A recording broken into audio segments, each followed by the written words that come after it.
तो देखिए बंधुओं, मैं आपको इस वीडियो के माध्यम से ये बताना चाहता हूँ कि अगर आप ऑस्ट्रेलिया आने की तैयारी कर रहे हैं तो एटलीस्ट आप क्या क्या गलतियाँ ना करें या क्या क्या प्रिपरेशन करें। इसलिए वीडियो काफ़ी महत्वपूर्ण होने वाला है। इस वीडियो को अंत तक आप ज़रूर देखिएगा। काफ़ी कुछ आपको मैं बताऊँगा जो कि वैल्यू ऐड करेगा। अगर आप ऑस्ट्रेलिया आना चाहते हैं या ऑस्ट्रेलिया जैसे किसी भी यूरोपियन देश जाना चाहते हैं, परमानेंटली जाना चाहते हैं, अगर आप स्टूडेंट वीज़ा में जाना चाहते हैं या आप PR वगैरह या वर्क परमिट में जाना चाहते हैं, किसी भी तरह से अगर आप विदेशों में कुछ समय बिताने के लिए जाना चाह रहे हैं तो इस वीडियो को आप अवश्य देखिएगा। शुरुआत से लेकर के और लास्ट तक के इस वीडियो में कई चीज़ें आपके काम की होने वाली हैं, इसलिए वीडियो को स्किप मत करिएगा। नमस्कार बंधुओं, मैं हूं आपका मित्र शक्ति पांडे, सिडनी ऑस्ट्रेलिया से, और स्वागत करता हूं अपने YouTube चैनल पर। तो बंधुओं, मैं ये बता रहा था कि अगर आप ऑस्ट्रेलिया आना चाह रहे हैं तो शुरुआत कहाँ से करें। तो सबसे पहले देखिए कहाँ से हमारी शुरुआत होती है आने की, कि अगर एक बार आपका वीज़ा आ गया तो सबसे पहले आपकी शुरुआत होती है पैकिंग से। पैकिंग किस में होती है? बैगेजेस में होती है। तो सबसे पहले भाई जब आप बैगेज वगैरह खरीदने जाते हैं तो आपको पता नहीं होता, कई बार हमने भी ये गलतियाँ शुरुआत में की हुई हैं कि हम मजबूत और बहुत टिकाऊ टाइप के बैग खरीदने जाते हैं और जिनका खुद का वजन काफ़ी ज़्यादा होता है। अब मान लीजिए 30 किलो या 35 किलो आपको एक व्यक्ति का है, अगर तो 30 या 35 किलो या 40 किलो का अगर आपको एयरलाइंस ने दे रखा है कि आप इतना सामान लेकर के जा सकते हैं, प्लस 7 किलो का आपका हैंड बैग होता है। तो कई बार आप बैग्स को आप ध्यान दीजिएगा कि उनका खुद का वजन 4-5 किलो का हो जाता है। अगर बहुत मजबूत और टिकाऊ देखने जाएंगे तो उन बैग्स का जो है खुद का वजन 4 किलो या 5 किलो का होता है। तो यहाँ ये आप मिस्टेक मत करिए, क्योंकि अब जब विदेश जा रहे हैं तो आपको तो 1-1 किलो का बहुत महत्व है कि अगर मान लीजिए आपने 1 किलो या 2 किलो एक्स्ट्रा आपका सामान चला गया एयरपोर्ट में, तो या तो आप सामान निकाल करके फेंक दो, या तो आप किसी के साथ में, मतलब आपके साथ में परिवार का कोई गया है तो उसको निकाल करके वापस करो, या फिर आप लगभग $5-6 हज़ार रुपये पर किलो के हिसाब से वहाँ पर एयरलाइंस को पे करो। तो इन सबसे अच्छा है कि सबसे पहले जब आप बैग्स खरीदिए तो बैग का आप वजन करके एक अंदाज से देख लीजिए कि बैग का वजन ज़्यादा नहीं होना चाहिए, और साइज 20 किलो से ज़्यादा, 20 या 21 किलो से ज़्यादा आप एक बैग में ना भरें। 20-21 किलो ही भरें, 18 से 20-22 किलो के बीच का ही रखें। वैसे 20 किलो एक दिमाग में बैठाल के रखें। अगर आपको 40 किलो वेट मिला हुआ है अपने ट्रैवलिंग का तो 20-20 किलो के आप 2 बैग बनाइए, और प्लस 7 किलो क्योंकि एक्स्ट्रा होता है तो उस बैग का भी वजन भी देखें, प्लस उसका जो केबिन बैग है, हैंड बैग, उसका साइज भी देखें, पर्टिकुलर साइज आप उसमें देखेंगे, क्या बोलते हैं, इंटरनेट में, तो आपको पता चल जाएगा। तो बहुत बड़ा साइज न लें कि वो केबिन से बड़ा हो और वजन भी उसका ज़्यादा ना हो। कम वजन का बैग होगा तो उसमें आपका सामान ज़्यादा आ जाएगा। और जब आप सामान पैक करते हैं तो निहायत वही सामान आप पैक करिए जो बहुत ज़्यादा आवश्यक हैं। अनावश्यक सामान अपने साथ कैरी करके मत आप चलिए। देखिए जैसे कुछ लोग मसाले और दाल चावल ये सब कुछ भी लेकर के चलते हैं। नहीं भैया, ऑस्ट्रेलिया जैसी कंट्रीज़ में सब कुछ यहाँ पर मिलता है, ये सब लाने की आपको आवश्यकता नहीं है। कुछ इंपॉर्टेंट कपड़े लेकर के आइए, बहुत ज़्यादा कपड़े भी मत लेकर के आइए, क्योंकि सब फिर एक टाइम के बाद में ओल्ड फैशन हो जाते हैं। आप साल 6 महीने में यहाँ इतना कमाने लगते हैं कि भाई 150 के आप कपड़े वगैरह पहन सकते हैं। तो लिमिटेड कपड़े पहन करके आइए, शूज़ वगैरह थोड़े से अच्छे पहन के आइए। अब अगर आपको पता है कि आप किस फील्ड में हैं, अगर आपको यहाँ पर ट्रेडीज या लेबर या ऐसा कोई काम करना है तो थोड़े अच्छे स्ट्रॉन्ग शूज़ वगैरह लेकर के आइए, पहन करके आइए। और हाँ, अगर आपको ऑफिस में जॉब करनी है, वाइट कॉलर जॉब आप एक्सपेक्ट कर रहे हैं, तो एक आधा सूट वगैरह डेफिनेटली आपको लेकर के आना चाहिए, क्योंकि इंटरव्यूज़ वगैरह में कई बार जो है तो ये आपका जो ऑफिस अटायर है, मतलब जो ड्रेसेस हैं, सूट वगैरह हैं, या आप मेल फीमेल कोई भी हो सकते हैं, तो ये वहाँ पर काफ़ी काम आता है। मैं बड़े अनुभव के साथ में आपको बता रहा हूँ। बाकी यहाँ पर देखिए कोई बहुत ज़्यादा ऐसा नहीं है कि आपको ड्रेस का जो है तो रूल होता हो। यहाँ बड़े कैजुअली लोग ऑफिस वगैरह या काम में जाते हैं, यहाँ तो शॉर्ट्स वगैरह पहन करके चले। अच्छा, कुछ कंपनियां ऐसी हैं कि उनके अपने अगर कोई ड्रेस कोड हैं तो फिर वो खुद आपको प्रोवाइड करते हैं। दूसरी एक बात मैं आपको बता दूं, किसी भी कंपनी में जाइए, आप वाइट कॉलर जॉब है या लेबर का जॉब है या प्रोसेस वर्कर का जॉब है, कंपनी का है या कहीं का भी है, आपको कहीं कहीं पर 1 हफ्ते, कहीं पर 2 हफ्ते, कहीं पर 1 महीने की ट्रेनिंग 100% दी जाती है। तो बहुत ज़्यादा आप इन चीज़ों को लेकर के बहुत भयान्वित न रहिएगा कि कैसे मैं कर पाऊँगा, नहीं कर पाऊँगा। अगर आप में एक पिकअप करने की ताकत है, मतलब चीज़ों को लर्न करने और सीखने की क्षमता है, तो बहुत ही जल्दी सब चीज़ें आप सीख जाते हैं। तो इस चीज़ का आप डरिएगा मत। दूसरी एक और इम्पॉर्टेंट चीज़ बता दूं कि आप किसी भी देश से आ रहे हों, आप अपने देश में लाइसेंस ज़रूर बनवाइएगा, और सिर्फ लाइसेंस मत बनवाइएगा, गाड़ी प्रॉपर जो है चलाना भी सीखिएगा। और अगर हो सके तो ऑस्ट्रेलिया का DKT जो है तो उसको एक बार आप ऑनलाइन प्रैक्टिस कर लीजिएगा, तो आपको पता चलेगा। क्योंकि हमारे यहाँ जिस तरह से सीख के लाइसेंस वगैरह मिलता है, आप सबको पता है, वो यहाँ काम कई बार नहीं आता, मतलब वहाँ का सीखा हुआ यहाँ काम नहीं आता। आपको लगता होगा कि केवल ड्राइविंग आना मतलब गाड़ी चलाना ही सीखना होता है, नहीं। गाड़ी चलाना सीखना तो बहुत आसान काम है, तो भैया 1-2 दिन में ही लोग सीख जाते हैं। असल चीज़ होती है यहाँ पर जो रूल्स एंड रेगुलेशंस को फॉलो करना होता है, वो आप DKT में काफ़ी प्रैक्टिकली सीख सकते हैं। और भी सोर्सेज हैं, खैर उसके अगर कहेंगे आप तो मैं लिंक वगैरह भी भेज दूंगा, अपने इसमें डिस्क्रिप्शन में डाल दूंगा, तो आप वहाँ से देख करके सीख सकते हैं। पर ड्राइविंग आपको ज़रूर आती रहनी चाहिए। उससे होता क्या है कि जब शुरुआत में अगर आपको कहीं बिल्कुल आप जहाँ रह रहे हैं उसके आसपास जॉब नहीं मिलती, कहीं दूर मिलती है, तो आपको अगर ड्राइविंग आती है और आपके पास में कार है तो जॉब में प्रेफरेंस मिलेगा। ज़रूरी नहीं है कि आप सिडनी या मेलबर्न जैसे शहर में ही जाएं, किसी छोटे कस्बे वस्बे में जा सकते हैं, छोटे शहर में जा सकते हैं। तो छोटे शहर में तो डेफिनेटली वहाँ का जो पब्लिक ट्रांसपोर्टेशन है वो सिडनी और मेलबर्न के जैसा नहीं होता है। वहाँ आपके पास अपनी गाड़ी होने से बहुत फ़ायदा होने वाला है। आपको ऊबर ईट चलाना है या ऊबर चलाना है प्रॉपर, या टैक्सी चलाना है, या और भी दूसरे बहुत सारे काम जो है ड्राइविंग से होते हैं। और या वैन वगैरह चला करके यहाँ पर शुरुआत में आप करियर बना सकते हैं कि पोस्ट की वैन होती हैं, तमाम सारी कुरियर की वैन्स होती हैं। अगर आपको ड्राइविंग आती है तो उनमें भी आपको जॉब मिल सकती है, आप अपना खुद का सेटअप भी डाल सकते हैं। तो आप ड्राइविंग सीख करके आएँ, सिलेक्टिव कपड़े लेकर के आएँ, और बैग जो हैं तो आप इस तरह का न लेकर के आएँ जिसमें बहुत वजन हो। दूसरी चीज़, जब आप बैग पैक कर रहे हों तो आप स्वयं ही बैग पैक करें, और कोई भी अनर्गल चीज़ न रखें जो कानूनन जो है वैध नहीं है। ऐसा कोई सामान अपने बैग के अंदर मत रखिएगा, किसी और से पैक मत करवाइएगा। अगर आपके कोई जानने वाले यार दोस्त मित्र हैं कि भाई हमारे वहाँ दोस्त हैं, ये पैकेट वहाँ ड्रॉप कर दीजिएगा, हो सके तो आप स्पष्ट मना कर दीजिए।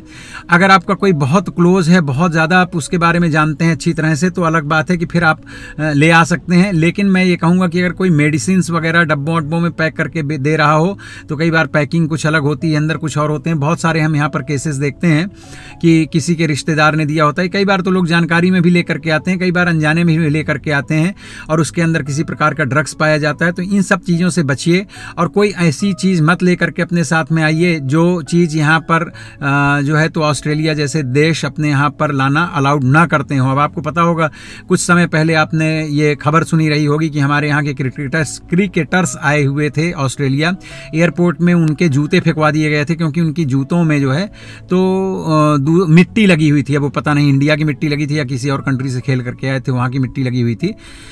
तो इस देश में या इस तरह से और भी यूरोपियन कंट्रीज़ में काफ़ी स्ट्रिक्ट होते हैं वो लोग। तो इन सब चीज़ों का ध्यान रखिएगा। हाँ, ट्रैवल करते टाइम एक चीज़ का और ध्यान रखिए, थोड़े डिसेंट से कपड़े वगैरह पहन करके आपको यात्रा करनी चाहिए अगर आप पहली बार कर रहे हैं यात्रा। क्योंकि आप एकदम रफ और वो कूल डूड तरह के आप बनोगे तो देखिए क्या होता है कि यहाँ पर एयरपोर्ट्स में जो है तो आपके ऊपर लोगों की नज़रें रहती हैं। थोड़े से डिसेंट रहेंगे तो आपको फालतू के क्वेश्चन आंसर्स और इन चीज़ों से आप बच सकते हैं। मैं नहीं कह रहा हूँ कि ये अच्छा ड्रेसअप करके कुछ गलत काम करके आप आएंगे तो आप बच जाएंगे, नहीं। लेकिन थोड़ा सा ठीक ठाक डिसेंट से आप कपड़े पहनिए, क्योंकि किसी भी देश में जब आप जा रहे हैं तो एक भद्र इंसान लगने चाहिए। बाकी एक बार जब यूज टू हो जाएंगे तब फिर आप कैसे कपड़े पहनते हैं, क्या करते हैं, उससे कोई बहुत ज़्यादा फर्क नहीं पड़ता है। लेकिन हाँ, ट्रैवलिंग के टाइम में मुझे लगता है थोड़ा ठीक ठाक से वस्त्र वगैरह आपको पहनने चाहिए, जूते वगैरह आपको पहनने चाहिए, और थोड़ा सा शक्ल सूरत जो है एकदम ये ना लगे कि आप बहुत ही रफ टफ, बहुत बताया ना, बहुत कूल दिखने की कोशिश ना करके थोड़ा सा डिसेंट दिखने की कोशिश करें। क्योंकि आपको कई लोगों के दायरे से होकर के बाहर निकलना होता है, इमिग्रेशन के लोग वहाँ पर होते हैं, पुलिस होती है, सारे लोगों की आपके ऊपर नज़र होती है।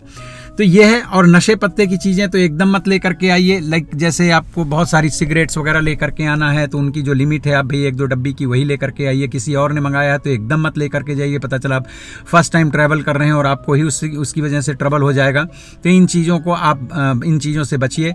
और ऑस्ट्रेलिया में या किसी भी ऐसे कंट्री में जब जाते हैं तो सबसे पहले जा करके वहाँ बहुत सारे लोगों से मिलिए और अच्छे से दोस्ती बनाइए। क्योंकि यही दोस्तियाँ फिर आपको जो है तो आगे जॉब वगैरह दिलाने में हेल्प करती हैं। और जॉब के लिए बोलने में, किसी को भी बोलने में संकोच मत करिए। जब तक कि आपको नौकरी नहीं मिलती है तो जिस भी व्यक्ति से आप मिल रहे हैं थोड़ी सी बातचीत करिए और उसके आगे उसके दिमाग में डाल दीजिए भाई मेरी ये प्रोफाइल है, ये मेरे को काम आता है, अगर कहीं आपकी नज़र में कुछ हो तो आप मुझे बताइएगा, मेरा ये नंबर लीजिए। ये जो है आपको खुद ही अपने बारे में अपना पीआरओशिप करना पड़ता है, तो ये आप करते वक्त संकोच मत कीजिएगा, ज़्यादा से ज़्यादा लोगों से मिलिए, चुपचाप एक जगह बैठ करके और अपना समय मत नष्ट करिएगा। दूसरी चीज़, यहाँ आ करके और प्यार मोहब्बत के चक्कर में अगर आप स्टूडेंट वगैरह हैं तो एकदम से शुरुआत में तो भैया साल 2 साल 3 साल मैं कहूँगा कि ना पढ़ें। ऐसे ऐसे केसेस हैं, मेरे अपने खुद के जानकारी में है। एक लड़का था, उसको यहाँ की यूनिवर्सिटी स्कॉलरशिप दे रही थी क्योंकि वो बहुत ब्रिलियंट था पढ़ने में, लेकिन उसका एक दूसरी कंट्री की लड़की के साथ में अफेयर शुरू हुआ, बाद में उस लड़की ने छोड़ दिया। वो इतने डिप्रेशन में गया कि बाद में बड़ी मुश्किल से वो कॉप अप कर पाया और इतना लोन वोन लेकर के इंडिया से आया था। फिर यहाँ देखो यहाँ की गवर्नमेंट और यूनिवर्सिटी उसको स्कॉलरशिप दे रही थी, लेकिन इस प्यार व्यार के चक्कर में उसका ये जो है, तो ऐसे तमाम सारे हादसे होते रहते हैं। तो शुरुआत में इन सब चीज़ों में पढ़ने के बजाय आप अपने गोल में फोकस रहिए कि आपको अपनी स्टडीज़ कंप्लीट करनी है, जॉब करनी है, करियर बनाना है, घर खरीदना है, शादी ब्याह करना है। उन सब चीज़ों को थोड़ा सा ग्रेजुअली इस तरह से लेकर के जाइए। और एक और बड़ी इंपॉर्टेंट चीज़ है, नशे के चक्कर में तो एकदम मत पड़िएगा, और गैम्बलिंग, क्योंकि गैम्बलिंग का यहाँ मैंने देखा है काफ़ी लोग जो हैं तो इस चक्कर में पड़ करके अपने बहुत सारे पैसे भी गंवा देते हैं और फिर उसके बाद में आपका आत्मविश्वास भी बहुत टूटता है। देखिए, जब उस दिशा में आप जाएंगे तो आपको वैसे ही ज़्यादातर लोग मिलेंगे जो इन्हीं चीज़ों में आपको बहुत अच्छा भविष्य दिखाएंगे और बिल्कुल आपको लगेगा आप बिल्कुल मॉडर्न हैं और आप बहुत कुछ अच्छा कर रहे हैं। कतई ऐसा कुछ नहीं होता है। साल 2 साल 3 साल के बाद में जब आपको अपने बारे में पता चलता है, तब तक आपके वीज़ा का अवधि समाप्त हो रही होती है और तमाम सारे जो काम करने चाहिए थे उसके अलावा आपने सारे बकवास काम किए होते हैं। तो इन चीज़ों से शुरुआत में एकदम से बचना चाहिए, ड्रग्स से बचना चाहिए, गैम्बलिंग से बचना चाहिए, प्यार मोहब्बत वाली जैसी चीज़ें मैंने कहता हूँ कि एकदम नहीं करना चाहिए भैया, लेकिन बहुत सावधानी पूर्वक कहीं दिल लगाएं कि कल को अगर कहीं देखिए क्या होता है कि आप अपने एशियन इंडियन कंट्रीज से, जब इंडिया से ऐसे किसी कंट्री से आते हैं, हम लोगों का अपना एक इमोशनल ग्राउंड थोड़ा सा डिफरेंट है और ये वर्ल्ड के सारे माइग्रेंट लोग यहाँ पर होते हैं। दुनिया में डिफरेंट कंट्रीज हैं, उनके डिफरेंट मान्यताएं हैं, उनके अपने इमोशंस जो है तो थोड़ा सा हमसे अलग होते हैं। हमारे प्यार करने का तरीका और समझने का तरीका अलग होता है, उनका अलग होता है। हो सकता है वो उस चीज़ को उतना बातचीत के टाइम में बहुत अपना वो दिखा रहे हो कि हाँ वो बहुत ज़्यादा आप पे मतलब आपके ऊपर मर मिटेंगे, लेकिन जब उनको अलग होना होता है तो बहुत कैजुअली वो उठा करके बैग चल देते हैं, लेकिन ये आपको बर्दाश्त नहीं हो पाता है। तो इन सब चीज़ों का ध्यान रखिए, क्योंकि आप एक इंटरनेशनल प्लेटफॉर्म में जब जा रहे हैं तो वहाँ पहले आप 2-4 साल पहले चीज़ों को सीखिए, लर्न कीजिए। जब सब कुछ समझ में आ जाए तब फिर आप प्यार कीजिए या शादी कीजिए, कोई फ़र्क नहीं पड़ता है। वैसे अगर आप कर भी रहे हो तो उससे भी नहीं कोई फ़र्क पड़ता है, बट आप थोड़ा सा सावधान रहें। हालांकि मुझे पता है कि अब जो हमारी नई जनरेशन है भारतवर्ष की, वहाँ की ये जो नई पीढ़ी है वो भी काफ़ी इस तरह के मामलों में काफ़ी उस्ताद हो गए हैं, काफ़ी एक्सपर्ट हो गए हैं, स्मार्ट हो गए हैं बच्चे। लेकिन फिर भी मुझे लगा कि ये चीज़ें, क्योंकि हम कभी देखते हैं यहाँ पर लोग फेस करते हैं, तो वो मुझे लगा आप लोगों को एडवाइस देना चाहिए। एक और चीज़, यहाँ कभी किसी को रिश्वत देने की कोशिश न करें, चाहे किसी भी डिपार्टमेंट का व्यक्ति हो, पुलिस का हो या किसी भी डिपार्टमेंट का व्यक्ति हो, कभी भी आप किसी को रिश्वत ऑफर ना करें। जो भी आपसे कोई गलती हुई है उसको एक्सेप्ट करें, बातचीत करें और उसके जो भी हैं अच्छे बुरे परिणाम उनको फेस करने की कोशिश करें। झूठ बोले नहीं, सच बता करके आप आगे बढ़ें। काफ़ी कोऑपरेटिव होते हैं यहाँ पर लोग। एक और चीज़ ये कि आप नियमों का पालन अवश्य करें। जैसे यहाँ रोड में चलना कैसे है, गाड़ी चलाते हैं तो उसके अपने नियम है, पैदल चलते हैं तो अपने उसके नियम है, लेन देन के अपने नियम हैं। ये कोई फोर्जरी और फ्रॉड इन सब चीज़ों में ना पड़ें। और जैसे तमाम सारे लोग यहाँ पर कुछ चीज़ें खरीद लेते हैं और EMI पे और बाद में नहीं दे पाते हैं, फिर चले जाते हैं, उस तरह से आप ध्यान रखिएगा कि आपकी क्रेडिट हिस्ट्री यहाँ पे ख़राब हो जाती है। फिर आप जब PR वगैरह के लिए फ़ाइल डालते हैं तो ये छोटी चीज़ें वहाँ पे आपको बॉदर कर सकती हैं। तो बहुत ट्रांसपेरेंट शुरू से रहिएगा, फालतू का चोरी वोरी इधर उधर का कुछ मत पड़िएगा। और एक चीज़ और बड़ी इंपॉर्टेंट चीज़ बता दूँ कि आप बीचेज वगैरह जब जाओगे तो यहाँ अंग्रेज़ों की कल्चर है, काफ़ी ओपन माइंडेड होते हैं। 2 पीस में वहाँ लड़कियाँ पड़ी रहती हैं, मतलब आदमी औरतें सब यहाँ पर आपको पता है ना कि अंडर गारमेंट्स में घूमते पड़े रहते हैं सब कुछ। तो वहाँ जा करके कभी किसी के साथ टच ही ना हो, किसी को टच ना करें, किसी को छेड़े नहीं। वहाँ जा करके कई बार बीचेज़ में, ज़्यादातर बीचेज़ में जो है तो अल्कोहल मना होती है, वहाँ जा करके आप अल्कोहल वगैरह ना पिएँ। कभी किसी की चोरी वोरी ना करें। ये ना समझें कि जिस आदमी का सामान रखा है, जो लड़की है ये ध्यान नहीं दे रही है तो मैं अगर इसको टच करता हूँ तो मुझे कोई प्रॉब्लम नहीं होगी। नहीं भैया, आपके ऊपर वहाँ पर वॉच टावर में बैठे हुए लोग बड़े बड़े कैमरे सब लगा करके आपको देख रहे होते हैं और किसी भी क्षण आपको पकड़ा जा सकता है और फिर पनिशमेंट में आपको पुलिस को दिया जाएगा, फिर पुलिस आगे की कार्रवाई करेगी, आपको डिपोर्ट भी किया जा सकता है। तो ये तमाम सारी चीज़ें हैं जो बहुत छोटी छोटी हैं, माइनर सी हैं, लेकिन बहुत ही इंपॉर्टेंट हैं। तो अगर आप ऑस्ट्रेलिया या किसी भी देश जा रहे हैं और यहाँ आ रहे हैं, चूंकि मैं तो खुद ऑस्ट्रेलिया में रहता हूँ, तो मोस्ट वेलकम, ये गलतियाँ न करें और आपकी यात्रा सुरक्षित और मंगलमय हो, मेरी शुभकामनाएं हैं। और इस देश में आकर के आप खूब अच्छा अपना भविष्य, उन्नत भविष्य डेवलप करें, यह भी मेरी शुभकामना है। लेकिन इन सारी गलतियों को ना करें।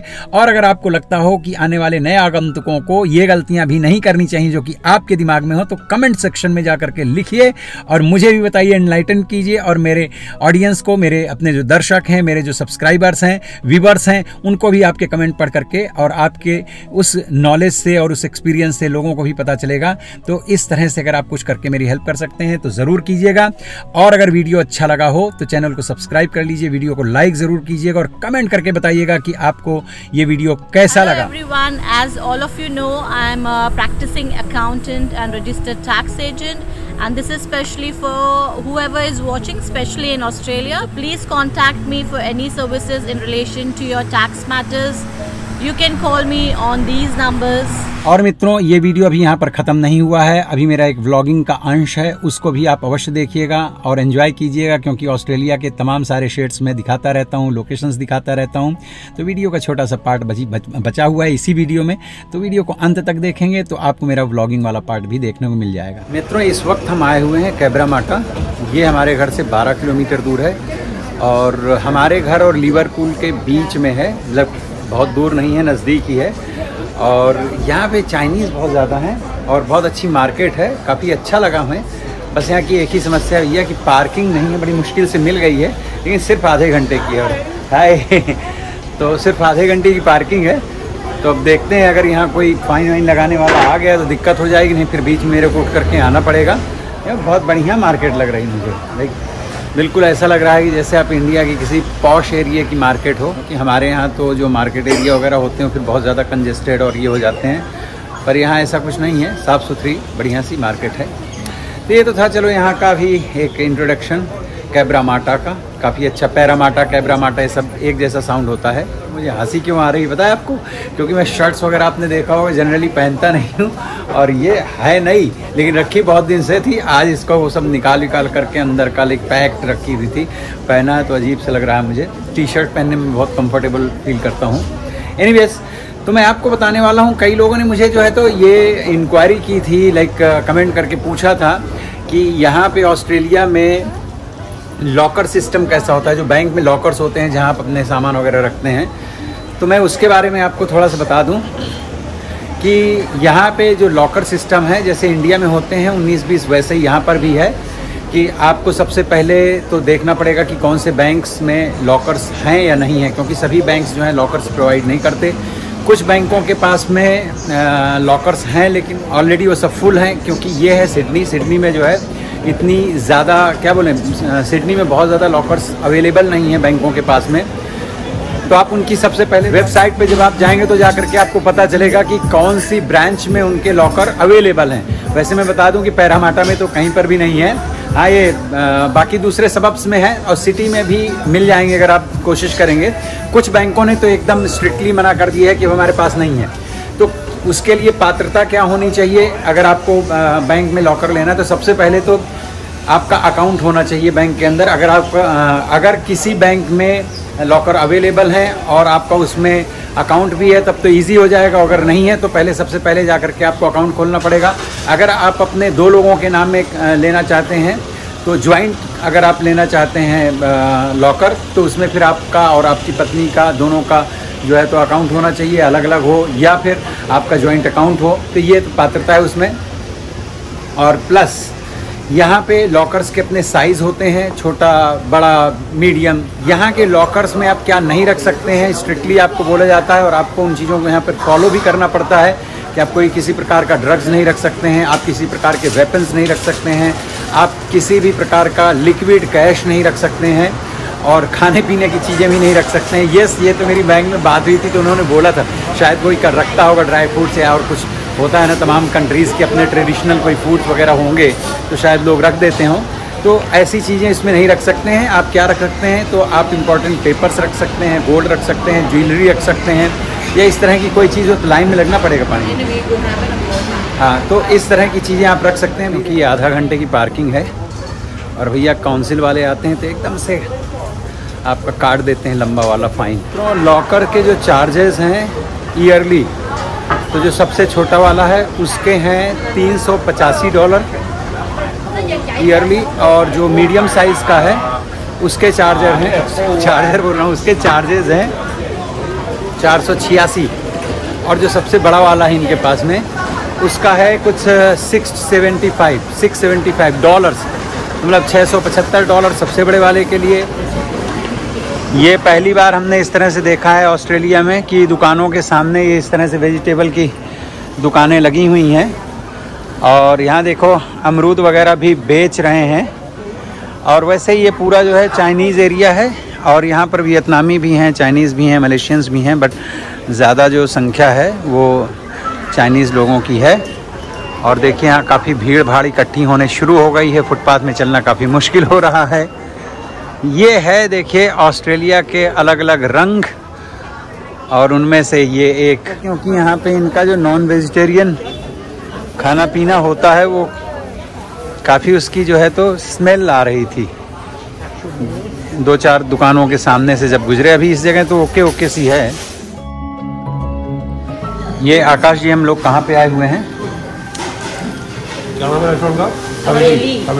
हवेली तो ठीक है, लेकिन ये जगह का नाम बताइए ना। इंटल आप बताइए माता शिवांगी जी। हाँ जी, ये सबब का नाम क्या है? स्टैनहोप गार्डन्स में शॉपिंग सेंटर है, स्टैनहोप विलेज, और वहाँ पे हवेली रेस्टोरेंट है। ऐसे बताया जाता है। अच्छा, इसके पहले अभी तो हम लोगों ने देखो ये रोटियां हैं, नान है, और ये सब्जी कौन सी कढ़ाई पनीर है, और ये क्या बोलते हैं इसको? हाँ, जलप्राजी। मैं इसको जालसाजी बोलता हूँ, जालसा। और ये अंशिका ने मंगाए हैं अपने लिए नूडल्स, और ये मंचूरियन। पाड़े जी, स्टार्टर्स में क्या था तुम्हारे पास? अरब कबाब, चाट पापड़ी, एंड तीसरा था टिक्की, आलू टिक्की। खाना कैसा लगा यहाँ का? ठीक है, अच्छा है। हाँ बेटा, It was really nice. Nice. तुम्हारे पास इसके अलावा और कुछ डिस्क्राइब करने के लिए वर्ड्स नहीं होते ऑलवेज। आपको कैसा लगा यहाँ का? मुझे अच्छा लगा। स्टार्टर वाला क्या है? वो स्टार्टर बोल रहा हूँ स्टार्टर्स। आलू टिक्की अच्छी लगी। आलू टिक्की अच्छी थी। हाँ, और हमको थोड़ा सा लगा कि कम पकी थी। आपको नहीं लगा? आलू टिक्की हाँ, क्रिस्पी नहीं, क्रिस्पी नहीं थी। ट्रीटमेंट अच्छा था। हरा भरा कबाब, थोड़ा अंडा को। Same thing. Actually public holiday. हाँ, आज पब्लिक हॉलीडे इसलिए यहाँ पे ज़्यादा पब्लिक नहीं है। पब्लिक तो है लेकिन शेफ नहीं लगता। स्टाफ भी थोड़ा हाँ, busy में है। राइट। स्टाफ को लग रहा है कहाँ से आ गए। बाकी लस्सी भी नहीं आपने बनाया हुआ। यहाँ पे एक जगह लस्सी है, वो की दुकान भी दिखाएंगे। इसमें किसी ने लिखा है कि बहुत अच्छी कंट्री में रह रही हैं, नहीं रह रहे हैं, तो आप जो है कुछ एक्सरसाइज कीजिए, जॉगिंग कीजिए। अरे भैया करता हूँ, सुबह में 5-6 किलोमीटर जॉगिंग करके आया हूँ, एक्सरसाइज किया है। नहीं, ऐसे नॉर्मल तो किसी ने कमेंट किया है, I don't know who is that. आपको वीडियो बनाना चाहिए तो मैंने भाई मेरा देख लो बिफोर एंड आफ्टर कि हाँ, बिफोर एंड आफ्टर में 25 किलो का लगभग फ़र्क पड़ चुका है। बस मैं डाइट पे थोड़ा सा काम कर रहा हूँ, और जॉगिंग वगैरह थोड़ी बहुत, एप्स वगैरह थोड़ी बहुत एक्सरसाइज हल्की फुल्की घर में ही करता हूँ। जिम नहीं जाता हूँ, पर देखता हूँ नेक्स्ट आने वाले 1-2 वीक के अंदर कुछ ना कुछ डिसाइड करूँगा। या तो मैं घर में ही एक्सरसाइज शुरू करूँगा, डम्बल्स वगैरह सब कुछ हैं, या फिर मैं कहीं जिम वगैरह ज्वाइन करूँगा। तो आज था फ्राइडे, और इसको कहते हैं यहाँ पर एनजेक डे। तो एनजेक डे मतलब वर्ल्ड वॉर 2 में या वर्ल्ड वॉर 1 में? 2 में। वर्ल्ड वॉर 2 में यहाँ की एक सेना की टुकड़ी थी ऑस्ट्रेलिया और न्यूजीलैंड की, तो उसमें पार्टिसिपेट करने गए थे। तो उसमें सारे लोग मारे गए थे, है ना? सारे लोग, या बहुत सारे लोग मारे गए थे उसमें। एनजेक नाम की जो यूनिट थी, सिंबलाइज करता है जब वो अराइव किए थे। तो उसमें बहुत सारे लोग मारे गए थे। तो इसके लिए यहाँ पर ये एनजेक डे मनाया जाता है, परेड वगैरह होती है सिटी में, और आज इसकी नेशनल छुट्टी है, जिसको पब्लिक हॉलीडे कहते हैं। वैसे ऑस्ट्रेलिया में बहुत ज़्यादा पब्लिक हॉलीडेज नहीं है, 7-8 आधी पड़ी है टोटल पूरे साल भर में। अपने यहाँ जैसे नहीं है कि हर हफ्ते कोई ना कोई पब्लिक हॉलीडे हो रहा होता है, तो उसमें यहाँ पे कम्प्लीटली ये बंद है सारा कुछ। पर ये रेस्टोरेंट वगैरह जैसी चीज़ें जो हैं वो खुली हैं थोड़ी बहुत। तो आकाश वर्मा जी ने क्या है कि सीधा जून में हाँ फिर इसके बाद जून में है जब किंग का बर्थडे होगा। पहले क्वींस का बर्थडे मानते थे, अब किंग का है, तो उसमें छुट्टी होगी। तो इन्होंने अभी जो है तो एक हफ्ते पहले तो ग्रेस टेंस में इनको हमने अपने साथ ही घर खरीदवाया था। खरीदा इन्होंने ही था पर हम लोगों ने साथ में ही लिया था आसपास, मतलब एक आध हफ्ते के आगे पीछे। तो इन्होंने वो क्या बोलते हैं, हम थोड़े से बेवफा क्या हुए, ये तो बदचलन हो गए, तो ये हो गए बदचलन और इन्होंने उसको दिया बेच। और इन्होंने एक अपनी बहुत पुरानी गर्लफ्रेंड है इनकी, कॉलेज वाले या स्कूल टाइम की, उसके घर के बिल्कुल नज़दीक बाउंड्री टू बाउंड्री सटा करके घर ले लिया है कल। बीवी कितनी प्रोग्रेसिव है। हाँ, और बीवी प्रमोट कर रही हैं, इनको सपोर्ट कर रही हैं कि हाँ चल भैया वहीं पे चलते हैं। और इन्होंने कल खरीद लिया है, तो अगर बारिश नहीं हुई तो बाहर से वो घर देखने जाएंगे, बाकी जब चाबी अभी मिलेगी, क्योंकि यहाँ पर कहते हैं सेटलमेंट। हेलो, शांत रहिए, बीच में मत बोलिए। अरे यार चुप रहो ना यार। तो अभी वो जो है तो इनका घर बाहर से देखने जाएंगे, तो उसी सबब में कांट यू स्टॉप है ये मेहर चौरा कर करके औरतों के बीच में रह रह करके जो आपका चरित्रहीनता हुई है, यस रिकॉर्ड। और ये जब जाएगा इस तरह की चीजें मैं कभी नहीं काटता हूँ। क्यों मजाक कर रहे हो? मजाक नहीं कर रहा हूँ, सीरियसली। ये जो बहुत ज़्यादा इनकी मित्र महिला मित्र बहुत हैं, तो इसके लिए इनके अंदर वो वाले कीड़े बहुत ज़्यादा रहते हैं। क्या बोल रहे हैं आपके बारे में? हाँ, भाभी जी की मित्रता के बारे में नहीं, ये भी अरे असली चीज बोल दी गई। और अब ये देखिए इनकी धर्मपत्नी बेवकूफ नहीं, पत्नियां सही समय पे सही निशाने पे गोली मारती हैं। हाँ, एक्सेप्ट कर लिया। सच तो अक्सर मजाक में ही बोले जाते हैं। तो भैया वो इनका घर देखने जाएंगे, अभी थोड़ा बहुत घूमेंगे। तो अगर चैनल को अभी तक आपने सब्सक्राइब नहीं किया तो प्लीज़ सब्सक्राइब कर लीजिए हमारे चैनल को, और वीडियो को लाइक ज़रूर कीजिएगा। पर कमेंट करके बताइएगा कि आपको हमारे वीडियोस कैसे लगते हैं। इसके अलावा कोई इंक्वायरी हो तो ज़रूर लिखिएगा। मैं कोशिश करूँगा कि अपने किसी दूसरे वीडियो में आपके सवालों के जवाब दे सकूँ। हवेली इस रेस्टोरेंट का नाम है, ये है एंट्रेंस। और ये वो लोग हैं जो बोल के आते हैं कि हम आपको आज का लंच स्पॉन्सर करेंगे, बाकी बाद में पैसे हमसे ले लेते हैं। यह है इसकी एंट्री, और खाना काफ़ी अच्छा था। इनके यहाँ देखो मिठाइयाँ भी हैं, और Chinese, Indian and specially Punjabi. ये तो आप देख ही सकते हैं, सरदार जी खड़े हुए हैं। ये है देखिए इसी मॉल के अंदर लस्सी वेव्स, ये इनकी लस्सी की दुकान का नाम है। मैं आपको दिखाता हूँ किस तरह से सर्व करते हैं। अभी हमने यहाँ पे 2 लस्सियाँ ली थी, पी चुके थे, पर उस वक्त हमने वीडियो नहीं बनाया क्योंकि हाथ में चिपचिपाहट थी। ये देखिए अलग अलग फ्लेवर्स हैं, कई सारे फ्लेवर्स हैं इसमें। स्ट्रॉबेरी फ्लेवर है, बटर स्कॉच है, इन्होंने मुझे बटर स्कॉच दिया था, और पाइनएप्पल भी है, और लीची भी है, और मैंगो भी है, और केसर पिस्ता वगैरह भी है, बहुत सारे। तो ये आपका शुभ नाम क्या है बंधुवर? चाहत। यार आपका नाम बड़ा प्यारा है। आप पाकिस्तान से हैं? नहीं सर, इंडिया से। इंडिया में कहाँ से? पंजाब से। पंजाब से। अच्छा जी, कब से आपकी यहाँ पे चल रही है लस्सी की दुकान? 6 महीने हो गए सर हमें। कैसा है रिस्पांस? अच्छा है सर। लोग लाइक गोरे भी आते हैं कभी? Yes sir, whites and Indians and from other nation सभी आते हैं। सभी लोग आते हैं ना। हालांकि आपके फ्लेवर्स बड़े अच्छे लगे मुझे, और आपका जो सर्विंग स्टाइल है वो भी बहुत अच्छा है। इसमें आप ये टॉपिंग भी करते हैं ना, क्या बोलते हैं उसको? यस सर, हमारे पास बुआ बॉल्स जैसे बॉल्स हैं, अगर बॉल्स। ये क्या है आपके बॉल्स हैं? जैसे कि हमारे पास है ब्लूबेरी, ओके, लीची, स्ट्रॉबेरी, मैंगो। एंड हमारे पास हम नट्स की भी टॉपिंग करते हैं। उसके अंदर हमारे पास cashew, pistachio, almonds, rose petals and shredded coconut भी है। Very good. इवन आपके पास में कुल्फियाँ भी हैं? कुल्फियाँ 5 प्रकार की कुल्फियाँ अभी। अच्छा जी। उसके अंदर अभी है चॉकलेट, केसर पिस्ता, रबड़ी, बिस्कट एंड फेरो रोशर भी है सर हमारे पास, जो कि यहाँ पे कहीं पे भी आपको नहीं मिलेगा। तो ये आपके यहाँ का ही बना हुआ है ये? यस सर, हम सब कुछ खुद ही बनाते हैं। अरे वाह। हम अपना खुद का ही योगर्ट यूज करते हैं। अच्छा, योगर्ट भी आपका अपना खुद का ही है? तो क्या आपका डेयरी फार्म वगैरह है या कैसे? नहीं सर, हमारा पायलट प्लांट है मेलबर्न में। मेलबर्न से? तो अच्छा, ये सारा प्रोडक्ट मेलबर्न से आता है? नहीं सर, हम लस्सी यहाँ पे खुद बनाते हैं, पीछे मशीन है। ओके, अच्छा इसी, हाँ ये मशीन में बनाते हैं आप? Okay okay okay okay. हमारी खुद की मैन पावर सब कुछ यहाँ पे खुद ही करते हैं। Well done well done. तो ये कितने की हैं, क्या बोलते हैं? सर कुल्फी का प्राइस है $6 ईच। अगर आप लस्सी लोगे तो लस्सी में हमारे पास दो तरह की लस्सी है बेसिकली। नट्स वाली है जो वो है 750 की, और जो विदाउट नट है वो है $7। अगर आप छोटा साइज किड साइज लोगे तो हमारे पास वो $5 का है। मित्रों, अगर वीडियो अच्छा लगा हो तो चैनल को सब्सक्राइब कर लीजिएगा, लाइक जरूर कीजिएगा, कमेंट करके आप बताइएगा। अगर आपको किसी और दूसरे टॉपिक पर वीडियो बनाना है तो मैं बना करके आप लोगों को दिखाने की कोशिश करूंगा। अपना बहुत बहुत ध्यान रखिए। Take care. Hello everyone, as all of you know, I am a practicing accountant and registered tax agent, and this is especially for whoever is watching, especially in Australia. Please contact me for any services in relation to your tax matters. You can call me on these numbers.